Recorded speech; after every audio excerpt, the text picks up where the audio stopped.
क्या आपके जीवन में ऐसा विश्वास है? Praise the Lord. जय मसीह की। प्रभु का धन्यवाद करता हूँ एक बार फिर परमेश्वर के वचन को लेकर आपके हुजूर हाजिर हूँ परमेश्वर की महिमा करने के लिए। और हम विश्वास करते हैं कि परमेश्वर का वचन आपके जीवन में काम कर रहा है, और जब वचन को आप अपने जीवन में काम करने देते हैं तो आपके जीवन में बदलाव दिखाई देता है। धन्यवाद करता हूँ। क्या आपके जीवन में ऐसा विश्वास है, या क्या आपके अंदर ऐसा विश्वास है? जी हाँ, हम आज ऐसे विश्वास की विषय में बात करना चाहते हैं, जो इन कुछ लोगों के विषय में बात करना चाहते हैं कि जो लोगों ने जो अब तक ना तो ये परमेश्वर को जानते हैं, यानी कि खुदावन यीशु मसीह को ना तो इन्होंने देखा है, ना तो ये मिले हैं, ना तो इनसे कोई मुलाकात हुई है, फिर भी इनका एक विश्वास, आज ऐसे विश्वास के विषय में बात करना चाहता हूं जो हमारे और आपके अंदर होना चाहिए। इनके जैसा विश्वास होना चाहिए।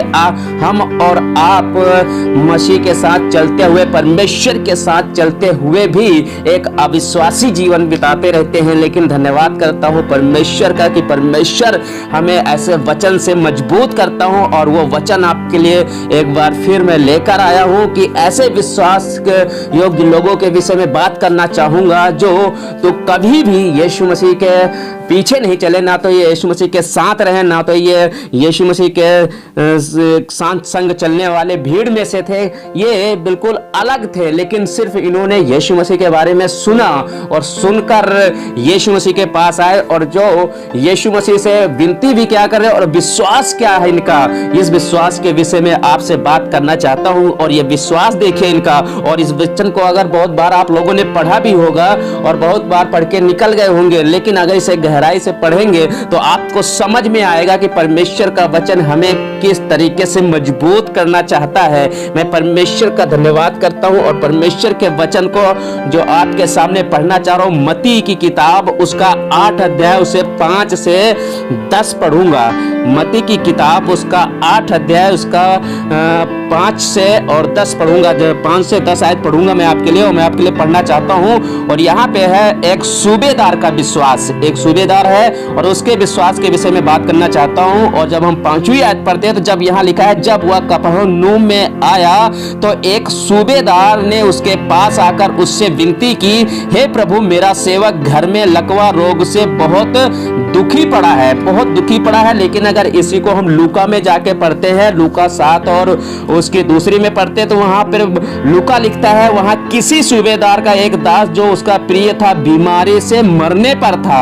और यहाँ पर लिखा है, उसने यीशु की चर्चा सुनकर आया था। यीशु को जानता नहीं था, यीशु के विषय में मालूम नहीं था, सिर्फ यीशु मसीह की चर्चा सुना था इसने कि यीशु मसीह एक व्यक्ति है जो आश्चर्यक्रम करता है। उसके विषय में सिर्फ चर्चा सुना था। इसने यीशु मसीह को देखा नहीं था, उसके आश्चर्य कर्मों को भी नहीं देखा था। आज हम अपने चर्च और कलीसियाओं में परमेश्वर की आराधना भी करते हैं, उसके आश्चर्य क्रमों को भी अपने जीवन में देखते हैं, और फिर भी एक अविश्वासी जीवन हम बिता रहे हैं। लेकिन यहाँ पर परमेश्वर के वचन में एक ऐसी बात लिखी है जो आपको विश्वास करने में मजबूर कर देगी कि किस तरीके से इस सूबेदार का विश्वास देखिए। और यहाँ जब ये इसके पास यीशु मसीह के पास आया तो क्या कहता है, जब वह कफरनहूम में आया तो एक सूबेदार ने उसके पास आकर उससे विनती की, हे प्रभु, मेरा सेवक घर में लकवा रोग से बहुत दुखी पड़ा है।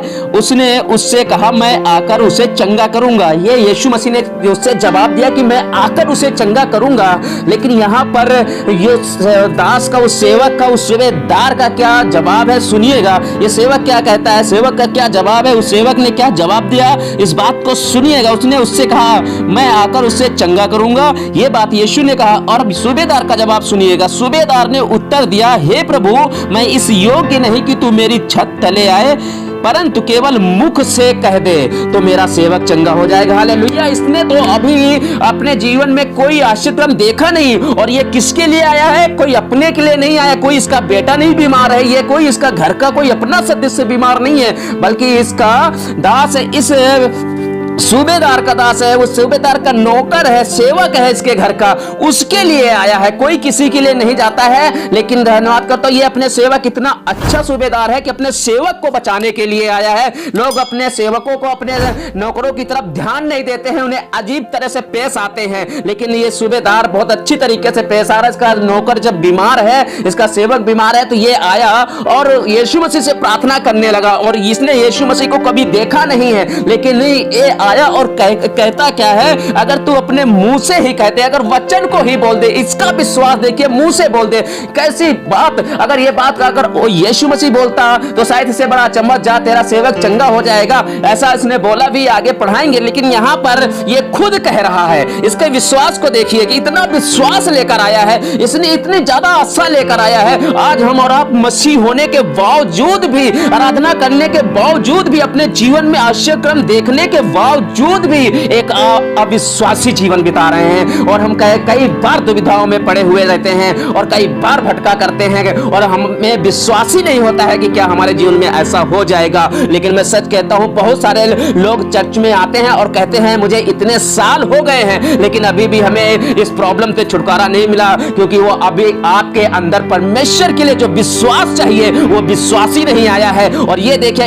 एक बार आया हुआ है और इस विश्वास किया कि इससे भी यीशु मसीह उसके साथ जाए ना, बल्कि यीशु मसीह जाने के लिए तैयार है। लेकिन इस सूबेदार ने कहा, अगर एक बार तू अपने मुंह से बोल दे तो मेरा सेवक चंगा हो जाएगा। हालेलुया।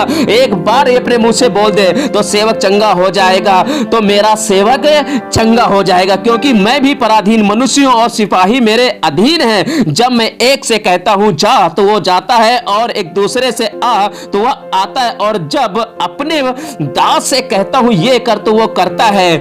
यीशु ये सुनकर, 10वीं आयत में जब पढ़ते हैं तो लिखा है, यीशु सुनकर, ये लिखा हुआ, ये सुनकर यीशु को अचंभा हुआ, और जो उसके पीछे आ रहे थे उनसे कहा, मैं तुमसे सच कहता हूं कि मैंने इस्राएल में भी ऐसा विश्वास नहीं पाया। हालेलुया। मैंने इस्राएल में अपनी भीड़, जो यीशु के साथ भीड़ चल रही थी, यीशु के पीछे भीड़ चल रही थी, उस भीड़ में भी ऐसा विश्वास नहीं था, क्योंकि भीड़ तो सब यीशु को देखना चाहती, यीशु के साथ खाना खाना चाहते थे। यीशु बड़े बड़े आश्चर्यक्रम करता था तो भीड़ उसके साथ थी, लेकिन ऐसा विश्वास लेके आया कि जो ये कह दे, सिर्फ कि सिर्फ अपने मुंह से कह दे तो वो चंगा हो जाएगा। हालेलुया। परमेश्वर अगर अपने मुंह से कह दे तो वो चंगा हो जाए, क्योंकि अगर भजन संहिता 107 उसकी 20 में अगर पढ़ते, वहां जाकर वह लिखा हुआ, अपने वचन के द्वारा उनको चंगा करता है, और जिस गड्ढे में वे पड़े हैं उससे वो निकालता है। हालेलुया। वो अपने वचन के द्वारा, इसे मालूम है, अगर इतना विश्वास के साथ आया है कि अगर ये वचन ही बोल देगा तो वो चंगा हो जाएगा। यीशु को जाने की भी जरूरत नहीं वहां तक, तो अगर एक बार ये मुंह से बोल दे वो चंगा हो जाएगा। और परमेश्वर का वचन बताता है, जब हम इसकी 13वीं आयत में पढ़ते हैं, तब यीशु ने उस सूबेदार से कहा, जा, जैसा तेरा विश्वास है वैसा ही तेरे लिए हो, और उसका सेवक उसी घड़ी चंगा हो गया। हालेलुया। उसी घड़ी चंगा। आप सालों से चर्च आने के बाद चंगे नहीं हो पा रहे हैं, क्यों? अपने अंदर के विश्वास को देखिए, क्या ऐसा विश्वास हमारे अंदर है जो ये सूबेदार विश्वास लेकर आया है। और ये तो यीशु मसीह से पहली बार ये मिल रहा है, लेकिन इस विश्वास के साथ आया है, इस भरोसे के साथ आया है, एकदम पूरे जोश के साथ आया है, और ये कह रहा है अगर एक बार मुंह से ही कह देगा तो चंगा हो जाएगा। हालेलुया। क्या आप, हमारे और आपके अंदर ऐसा विश्वास है? आप आज परमेश्वर हमारे और आपके अंदर ऐसा विश्वास देखना चाहता है। हम एक जगह और आपके जीवन में एक वचन और लेकर आना चाहता हूं, और एक स्त्री के बारे में आपसे बातचीत करना चाहता हूं। और यहां पर आपको मिलेगा मरकुस की किताब, उसका 7 अध्याय, और उसके हम आपके लिए मरकुस की किताब का 7 अध्याय, वहां से 25 से हम 30 पढ़ेंगे। 7 अध्याय उसकी 25 से हम 30 पढ़ेंगे कि एक स्त्री आई यहां पर, और लिखा है वहां पे हम पढ़ना चाहते हैं, और तुरंत एक स्त्री जिसको छोटी बेटी अशुद्ध आत्मा थी, किसी छोटी बेटी में अशुद्ध आत्मा थी, उसकी चर्चा सुनकर आई थी। ये भी चर्चा सुनकर आई थी। यीशु मसीह के पीछे चलने वाली नहीं थी, यीशु मसीह के साथ चलने वाली नहीं थी, ये यीशु मसीह के आश्चर्य क्रमों को देखने वाली नहीं थी, ये यीशु मसीह के साथ खाना खाने वाली नहीं थी। यहाँ पर जो यीशु मसीह के लोग, यीशु मसीह जिसको खाना खिलाता था, कभी इसने उनके साथ बैठ के खाना भी नहीं खाया। ये सब क्या किया? ये भी यीशु की चर्चा सुनकर आई थी। हालेलुया। ये भी ऐसी औरत थी ये ऐसी विश्वासनी थी, सिर्फ यीशु मसीह के बारे में सुना था और उसके आश्चर्य कर्मों के बारे में सुना होगा, और ये विश्वास सुनकर आई और क्या कहती है, उसके पांव पे आकर गिरी। या यूनानी और सुरोफनी की जाति की थी। उसने उससे विनती की कि मेरी बेटी में से दुष्ट आत्मा निकाल दे। उसने उससे कहा, पहले लड़कों को तृप्त होने दे, क्योंकि लड़कों की रोटी लेकर कुत्तों के आगे डालना उचित नहीं है। ये बात बोल रहा पहले उन लोगों जो मसीह की आराधना करते परमेश्वर के साथ है। मैं इस्राएल के छोड़ और किसी के पास नहीं भेजा गया हूं। मैं पहले उनके लिए उस औरत का विश्वास देखिए, और औरत क्या कहती है। उसने उसकी ओर उत्तर दिया, ये सच है प्रभु, तो भी कुत्ते भी तो मेज के नीचे बालकों की रोटी का चोट चार खा लेते हैं। उसने उससे कहा, इस बात के कारण चली जा, दुष्ट आत्मा तेरी बेटी से निकल गई है। हालेलुया। और उसने अपने घर जाकर देखा कि उसकी लड़की खाट पर पड़ी है और दुष्ट आत्मा निकल गई है। हालेलुया। मत्ती 15:7 में अगर पढ़ोगे तो वहां लिखा है, यीशु ने कहा कि ऐसा विश्वास मैंने पहले कभी नहीं देखा। हालेलुया। मत्ती में कहता है कि जा, तेरे विश्वास ने ऐसा विश्वास मैंने कहीं नहीं देखा। क्या आपके जीवन में परमेश्वर ये कहना चाहता, ये देखकर बोल सकता है कि मैंने ऐसा विश्वास नहीं देखा? आप मसीह के साथ चलते तो होंगे, आप आराधना तो करते होंगे, आप प्रार्थना भी करते होंगे, आप उपवास भी रखते होंगे और बड़े बड़े आराधनालयों में भी जाते होंगे, लेकिन क्या ऐसा विश्वास जो कभी मसीह के साथ चली भी नहीं है, मसीह को देखा भी नहीं है, उसके आश्चर्य कर्मों को भी नहीं देखा है, सिर्फ उसकी चर्चा सुनी है, चर्चा सुनकर आई है। वो सूबेदार सिर्फ चर्चा सुनकर आया था और वो कहने लगा, तुम मुंह से कह दे। और यहां पर भी यीशु ने कहा, जा, तेरी बेटी चंगी हो गई है, और विश्वास के साथ ये चली गई है। हालेलुया। विश्वास के साथ चली गई है। एक जगह और आपको पढ़ाना चाहता हूं इन वचनों के द्वारा परमेश्वर आपको मजबूत करे और आपके अंदर के विश्वास को जगाए। हालेलुया। धन्यवाद यीशु के छेजाज। आपके साथ एक और वचन बांटना चाहता हूं जो आपको मिलेगा यूहन्ना की किताब 4 अध्याय उसके 46 से हम 54 पढ़ना चाहते हैं। और यहां पर भी देखिए एक इंसान के विश्वास के बारे में लिखा हुआ है। तब वह फिर गलील के काना में आया, जहां उसने पानी को दाखरस बनाया था। वहां राजा का एक कर्मचारी था जिसका पुत्र कफरनहूम में बीमार था। कहां? गलील में ये था। गलील के यहाँ ये नौकर था, गलील के ये राजा का कर्मचारी था, और यहाँ पर ये था और इसका बेटा कफरनहूम में था, और वो कहा था बीमार था। और वह यह सुनकर कि यीशु यहूदिया से गलील में, ये भी ये सुनकर आया है, कभी ये देखा नहीं है, सुनकर आया, उसके पास गया और उसे विनती करने लगा कि चलकर मेरे पुत्र को चंगा कर दे। हालेलुया। क्योंकि वह मरने पर था। हालेलुया। वो मरने पर था। और आगे लिखा हुआ है, यीशु ने उससे कहा, जब तक तुम चिन्ह और अद्भुत काम ना देखोगे तब तक कदापि विश्वास ना करोगे। राजा के कर्मचारी ने उससे कहा, हे प्रभु, मेरे बालक को मृत्यु होने से पहले चल, क्योंकि वो मरने पर है, बहुत ज्यादा बीमार है, बहुत ज्यादा परेशानी है, बहुत ज्यादा दिक्कतें हैं, बहुत ज्यादा दुखी है। अब हो सकता है लास्ट अब कुछ नहीं हो सकता है, लेकिन यहाँ पर कह रहा मरने से पहले, क्योंकि उसका अंतिम समय से मालूम है कि अब वो बच नहीं पाएगा, अब वो नहीं बच सकता है। लेकिन यीशु ने उससे क्या कहा? यीशु ने उससे कहा, जा, तेरा पुत्र जीवित है। और उस मनुष्य ने यीशु की कही हुई बात की प्रतीत की और चला गया। हालेलुया। पर उस मनुष्य ने किस तरीके से उस परमेश्वर की बात पे, कही हुई बात पे विश्वास कर लिया और वो चला गया।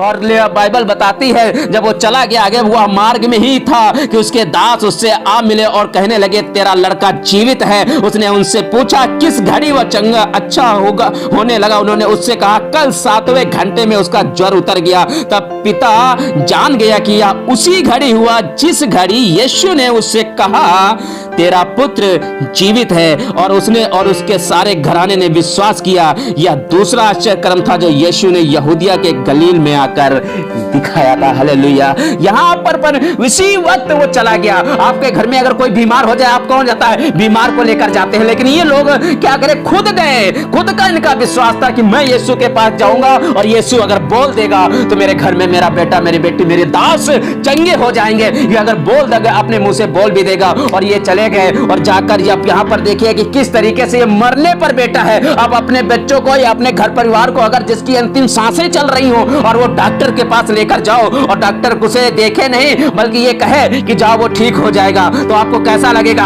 आप हंगामा खड़ा कर दोगे, हॉस्पिटल में ही हंगामा खड़ा कर दोगे। अगर आप डॉक्टर को बुलाने जाओ, डॉक्टर ये बोल दे कि चलो मैं आता, मैं नहीं आता, तुम्हारा बेटा ठीक हो जाएगा, तुम्हारे घर वाले ठीक हो जाएंगे, तो आप क्या करोगे? हो सकता है डॉक्टर को मानने लगो, तो जाएगा नहीं तो मेरा बेटा कैसे ठीक हो सकता है, तू चलकर मेरे घर में इलाज कर। वो चलने उसकी अंतिम सांसें चल रही हैं। हो सकता है कि आपके जीवन में ऐसी दिक्कतें आए, ऐसी परेशानियां आए, ये सिचुएशन आ गई हो कि अब लग रहा हो कि सब कुछ खत्म हो गया, अब कुछ नहीं हो सकता है। लेकिन यीशु का धन्यवाद करता हूं और इन लोगों की तरफ ध्यान दीजिए और किस तरीके से कि इस सेवक ने, इससे सिर्फ यीशु ने कहा कि जा तेरा बेटा चंगा हो गया। कैसी बात करते हो खुदा बाप, कैसी बात करते हो? मेरा बेटा मरने पर मैं तुम्हें बुलाने आऊं, मेरे लिए चल, मेरे घर चल, मेरे बेटे को चंगा कर, वो चंगा हो जाएगा। लेकिन यीशु ने सिर्फ इतना कह दिया और वो चला भी गया। क्या आपके अंदर ऐसा विश्वास है? आपसे अगर पादरी साहब कहते हैं कि जाओ तुम्हारे काम सही हो जाएंगे, तुम्हारा एक काम हो जाएगा, तो आप पादरी को मैंने दुआ करने के लिए बोला था और तुम तो कहते हो चले जाओ हो जाएगा, क्या कहोगे? लेकिन यहां पर इसको देखिए, एक जगह हम आप उत्पत्ति की किताब में पढ़ते हैं, अब्राहम के विषय में बताया गया था। अब्राहम से परमेश्वर बात करने लगा जब अब्राहम 99 साल का था, सारा 89 की होगी, तब वहां पर लिखा हुआ है कि अब परमेश्वर ने बातें की। और जब परमेश्वर बात कर रहा था और फिर सारा के पास जब परमेश्वर आए और सारा और अब्राहम से बातें कर रहा है, तो वहां पर एक बात मैं आपके लिए पढ़ना चाहता हूं कि कहा कि परमेश्वर ने कहा कि तुझे इस बुढ़ापे में, जब वो सारा 89 की है और अब्राहम 99 का है, उस समय देखिए किस तरीके से उनके जीवन में बुढ़ापे की दशा है। और जब बात कर रहा है तो उनको ये चीज का विश्वास करना बड़ी मुश्किल बात है। और सारा वहां पे एक बात सोच रही है। और जब सारा को पुत्र हुआ था तो वो 90 साल की और अब्राहम 100 साल का था। और यहाँ पर हम देखते हैं कि किस तरीके से जब ये बात हो रही है तो सारा ने भी इस बात को अपने अंदर विश्वास नहीं किया। इसके उत्पत्ति की किताब उसकी 18 अध्याय और उसकी 12 से मैं आपके लिए पढ़ना चाहता हूं। इसलिए सारा मन में कहकर इसलिए सारा मन में हंसकर कहने लगी, मैं तो बूढ़ी हूं और मेरा पति भी बूढ़ा है, तो क्या मुझे ये सुख होगा? हालेलुया। यहां पर क्या कह रही है? मैं बूढ़ी हो गई हूं, अब ये तो ताकत ही नहीं, बच्चे पैदा करने की ताकत नहीं, पति भी बूढ़ा हो गया, इस उम्र में बेटा होगा। आपको भी लगता होगा कि ये समस्या इतनी बड़ी हो गई, अब ये खत्म होने पर है, अब इसकी अंतिम सांसें चल रही हैं, अब ये बिजनेस बिल्कुल डूब चुका है, घर परिवार बिल्कुल बिखर चुका है, क्या ये फिर से बन सकता है, फिर से सही हो सकता है? जी हाँ, हो सकता है। आगे क्या कहता है? तब यहोवा ने अब्राहम से कहा, सारा यह कहकर क्यों हंसी? क्या मेरे जो इतनी बूढ़ी हो गई हूं सचमुच एक पुत्र उत्पन्न होगा क्या? फिर 14 आयत में लिखा हुआ, क्या यहोवा के लिए कोई काम कठिन है? हालेलुया। क्या परमेश्वर के लिए कोई काम कठिन है? और परमेश्वर की बात को अब्राहम ने स्वीकार किया और समय आने पर इस बात को देखा कि आने वाले समय में जब अब्राहम 100 साल का हुआ और सारा 90 साल की हुई तो उसको एक पुत्र हुआ। हालेलुया। जब आप सोच सकते हैं, कह सकते हैं कि इतनी उम्र में अब इतनी समस्या खराब होने के बाद अब कुछ नहीं हो सकता है, मैं आपको बताना चाहता हूं कि ऐसा विश्वास रखिए। जिन लोगों ने ऐसा विश्वास रखा, जो ये कह सकते थे, इन्होंने तो जब दास से कहा कि जा तेरा बेटा जीवित है, वो चला गया। ऐसा विश्वास क्या आपके अंदर है जो मरने पर है, खत्म होने पर है? क्या विश्वास ऐसा आपके अंदर है? उस स्त्री से कहा कि जा तेरी बेटी चंगी हो, वो चंगी हो गई। हालेलुया। क्या उस दास को सूबेदार की तरह है, सिर्फ अपने मुंह से बोल दे तो वो जीवित हो जाएगा? हालेलुया। वो चंगा हो जाएगा। क्या ऐसा? क्योंकि इन्हें शायद ये बात तो जरूर इन्होंने यीशु को नहीं शायद देखा होगा, यीशु के साथ नहीं चले, यीशु के आश्चर्य कर्मों को नहीं देखा, लेकिन इन्होंने शायद परमेश्वर के कलाम को पढ़ा होगा। ये जाना होगा कि जब इन्होंने उत्पत्ति की किताब अगर आपके सामने अगर पढ़ी जाती है तो पहला अध्याय में लिखा है कि जिस शब्द बोला, एक शब्द बोला उजाला हो तो उजाला हो गया। जिस शब्द बोला कि संसार की सब चीजें बन जाए तो संसार की सब चीजें बन गई हैं। एक एक शब्द बोलता गया परमेश्वर और सब कुछ होता गया। जब वो परमेश्वर इस संसार को शब्द के द्वारा बना सकता है तो आपके जीवन में क्या नहीं कर सकता है? खुदा के लोगों, क्या नहीं कर सकता है? पर विश्वास ऐसा होना चाहिए जो आपने यहाँ पे देखा ये किस तरीके से सूबेदार का विश्वास था और किस तरीके से वो कनानी जात की स्त्री का विश्वास था और किस तरीके से वो राजा के कर्मचारी का विश्वास था और किस तरीके से इन लोगों ने विश्वास किया और यीशु ने सिर्फ कह दिया और वो चंगे हो गए, उसी घड़ी चंगे हो गए। आज खुदावन आपके अंदर, अपनी कलीसिया में, चर्च में, अपने लोगों में यही विश्वास देखना चाहता है। क्या आप इस विश्वास के साथ हैं? आपके अंदर अगर यह विश्वास है तो आपके जीवन में आश्चर्य कर्म होते रहेंगे। हालेलुया।